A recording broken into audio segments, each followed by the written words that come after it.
This is handsome Jimmy Jones, and I'm a Badbeat fighter. It's going pretty well. It's coming off my pro boxing debut a couple weeks ago, and just getting this fight camp started for this fight at Badbeat 6. I saw Beal fight him at the last Badbeat event. I got offered the fight with Jose, and it looked like a good matchup for me. I think Beal got his first finish in that fight, and I was just excited to get in there and see if I could put on a better performance than Chris did.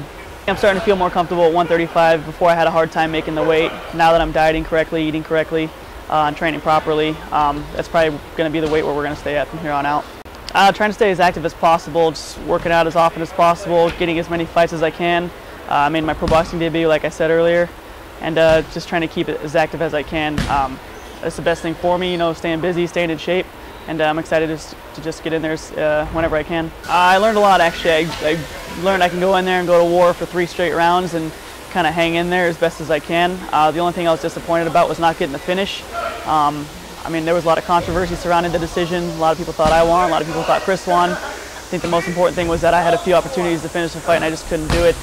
And I don't think I'll ever let that happen again. Absolutely, you don't see a lot of guys my build at the 135 division. I'm tall, I'm stronger than I look, and I hit harder than I look, and I think that'll catch a lot of guys off guard at that division.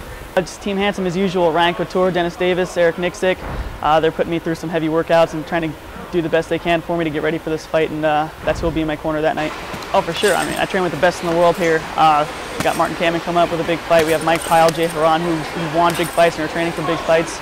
I think getting the opportunity to see them fight and see what they go through in their training camp is a big advantage for me going into any fight. I think it's good, especially for a fight being on a Friday night where a lot of people can't make it out to California to come watch me fight. They have the opportunity to watch it at home and live, no less, so I think it's pretty exciting for everybody. It's awesome, man. The casino's great, staying there in the rooms are great, and then fighting right downstairs is pretty awesome. So it's a fun town, had a good time last time I was there, and can't wait to do it again. I think in the Stanley Cup playoffs, the Kings are going to take the whole thing. I used to watch the Kings growing up just because being in Vegas, we got the hometown feed, so I say the Kings take the whole thing. As cliche as it sounds, I'm sure they can expect fireworks. I'm going to come in there with an axe to grind. I'm not too happy with my last Badbeat performance when I fought Beal, so I'm going to come in there and try and make a statement as best as I can and walk away in the first round with a big knockout. I always want to shout out to Gun Store Chris Irwin down at the Gun Store.